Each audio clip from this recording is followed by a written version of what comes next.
Hi, I'm Rick Dior, and today's video is obviously all about sleigh bells, everybody's favorite Christmas instrument. So I've had to play these kinds of things every Christmas for the last 40 years or so, and I thought I might do a video on this, just in case anyone's interested. It's not a real complicated topic, although in a career as long as mine, you come across all kinds of strange things that involve sleigh bells. Everything from playing with them with one hand when you're playing drum set, to having to mount them, to playing Sleigh Ride 1,000 times, and so forth. In fact, I'm playing the movie soundtrack for Elf in a couple days here, and I'm playing a lot of the sleigh bells, which is a part that's pretty fast, not complicated, but fun. And it's a huge part of everything. It's what the audience relates to. You know, they hear that sound, they think Santa's coming from somewhere. But it's going to be an inevitable fact of your career. If you're a percussionist, you're going to find yourself having to play this instrument. I have some very specific thoughts on playing the instrument, and this comes from years of doing it, recording it, and also studying with some great players who gave me some tips. So we'll start out with the instruments. I have lots of sets of sleigh bells, just like I have lots of sets of everything, and I use different ones for different things. So I like to run the gamut as far as timbre goes. So we have dark sleigh bells like this, and we have bright sleigh bells like this. So I would suggest having 3 sets of sleigh bells, something that, again, is very dark, that is more authentic, like what you'd see on a horse when I was a kid. You know, I lived in New York, and you'd see, horses around Christmas going through Central Park or whatever, and they'd have sleigh bells on, and whenever they walked, you'd hear that sound. That's the sound. And this particular set of sleigh bells, I made these by just wrapping just an old set of leather, authentic giant bells around this wooden stick. No big deal. Anybody could do that. Then there's sleigh bells that are a little more complicated. So this is a set of Meinl sleigh bells, and there'll be some extraneous noises as I pick these up. This is a set of handlebar sleigh bells, what I call them. They're not the first company to invent these. I actually made a set, something like this, years ago. They weren't as elegant as this, and they're for playing with 2 hands, like this, or even better,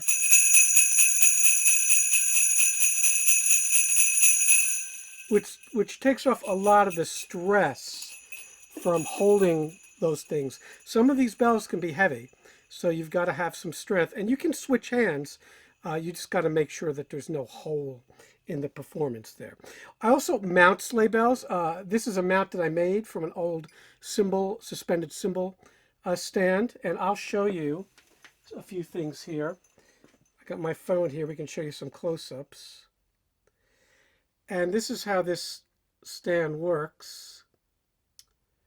So you see they're mounted. We'll zoom out here. And it just goes around a ring here, and it goes to this very heavy stand. Sometimes I put a sandbag on there. So you see how that works. Now Grover makes, I think they just came out with it recently, a cradle for sleigh bells that's very elegant and simple. You can make one of these. Theirs isn't expensive. I think it's around 30 bucks. So I'd recommend that.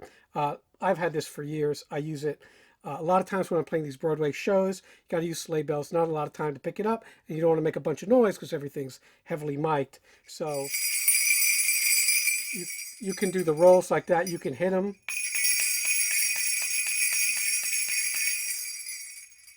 So if they're close mic'd like that, it's not an issue. Of course, if you want to project, this isn't the best solution. One thing you got to know is it needs to be loose. So the mount needs to be able to move like that. And these particular brass sleigh bells, I just found these in a thrift store, and I have lots of these things, and you can make your own, like you see here, out of these. And they're great for hanging. I just have this other set of old CP percussion bells, which I like, actually.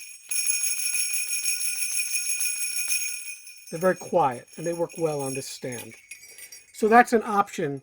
You can mount them like this. So let's talk about the playing position for these. There's lots of thoughts on this. So one thing I don't like to do is play sleigh bells like this. And I know that's how a lot of you probably learned how to do it. It's just, it's late usually, and it hurts. And the other thing is that eventually it's going to look really stupid. So if you see little Johnny at the middle school band concert doing this, it's going to be like embarrassing and funny. So I don't teach my students to play like that. I teach my students to play like this. I feel like it's more immediate. The vibration's not traveling down this wooden piece here to the bells. You're actually hitting the bells and activating them. I also have played them like this. And that's great for slower things. But normally you'll see me when I play just doing that. And that's what I recommend you do. I remember when I was in college, I studied with, well, several great percussionists there. One was Paul Price, is a legendary percussion ensemble guy.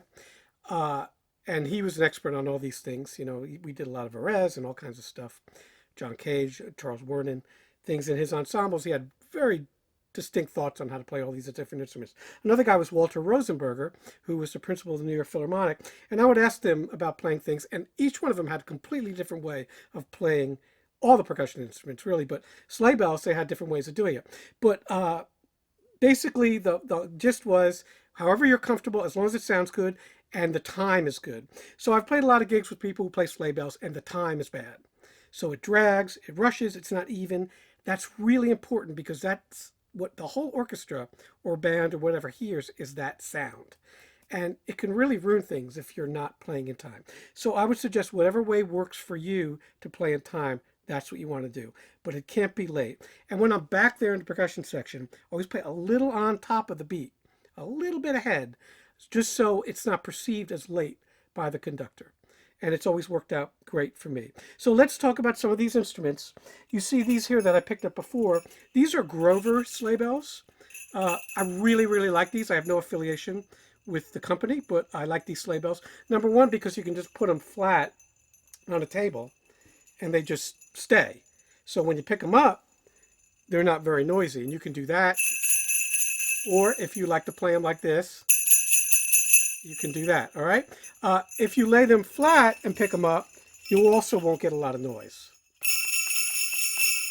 But this just saves some real estate there. You can also make a can and put some foam in there, and like a coffee can, and use that as a sleigh bell holder. You know, I don't really need to do that. These fix that problem pretty much, all right? But we already talked about the way you play them. But the main thing is that each different instrument might have a little bit different approach to where you're hitting them. So this is my favorite set of sleigh bells. I don't even know who made them. I've had these things since I was probably 12 years old. They were a gift from one of my teachers. And they're so old that the balls, or the bells, have fallen off. Never a good thing when that happens. And sometimes during a gig. So but they still sound great. They're very, very wet sounding, and it's hard to find a set of sleigh bells that's like that. If you hear these Grovers, these are very dry sounding, especially played flat. Played this way, they're a little better. Now, one reason I like these Grovers, they're very articulate, so you can play rhythms.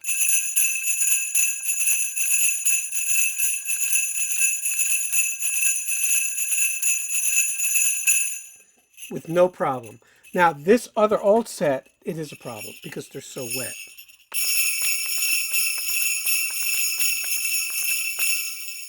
All right, so you need to have a set of articulate sleigh bells, kind of like a tambourine. You want different tambourines, some that are very articulate, some that ring a little more and are a little beefy. Now, this set, since there's so many bells, these are great sounding bells, these Meinl sleigh bells. I have no affiliation with Meinl whatsoever. I just like their sleigh bells. And once again, you can play them Now these also work really well. I call that shaker bells. I've had to play pieces like that where I'm playing drum set and playing something with my left hand.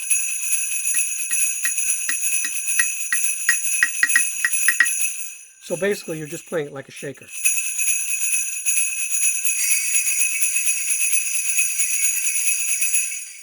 I think that would be enough bells for anybody. All right. Now the last thing I wanted to show you today is something that I kind of came up with for a couple different shows I was doing, which are foot-activated sleigh bells.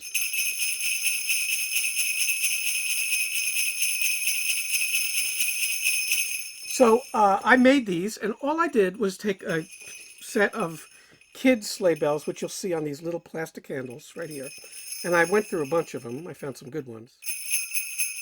And I took a hi-hat clutch and basically poked a couple holes in, put them on there, and it works great.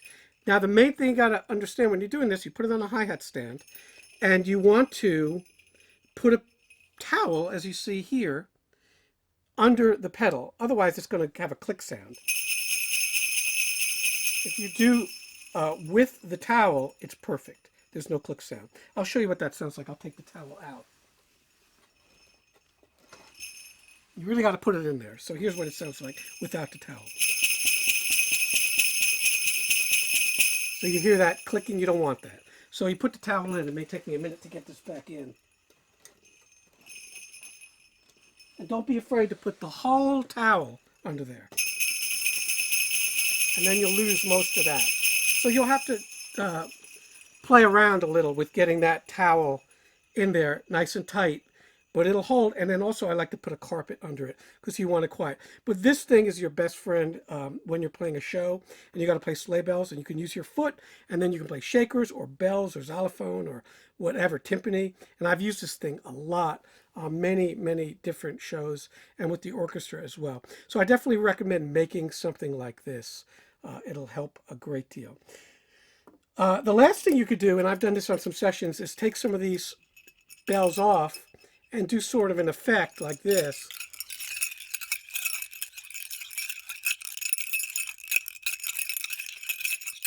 It's a very weird AM radio-ish effect, and there's nothing else like that sound. I've used that on a couple pieces that I've written. So you can take individual bells and do that. There's also other percussion instruments like these metal eggs that you can buy that make a similar sound to that. So I hope this helps some of you. Maybe nobody, but maybe a lot of you. But it's good to know what's out there, what's available. I would definitely, like I said, have several sets of bells for the different sounds. We'll go through these one more time. Here's the dark ones that I made. Here's the Meinl handlebell bells, or handlebar bells.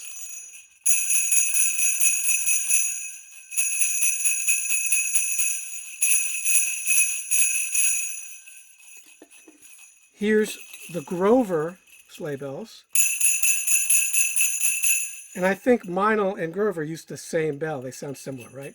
So that's a good thing here. You've got the two handles, and it's very similar to this. And of course, if you want it to ring more, hold it like that. And then you have what I like to call the wet bells, which ring a lot longer. To me, that's more Christmassy, all right? And finally, the mounted bells. And the CP percussion bells, Latin percussion, which are the softest and the cheapest. But sometimes you need to play soft. Perfect for that. So I hope you enjoyed this, and we'll see you soon.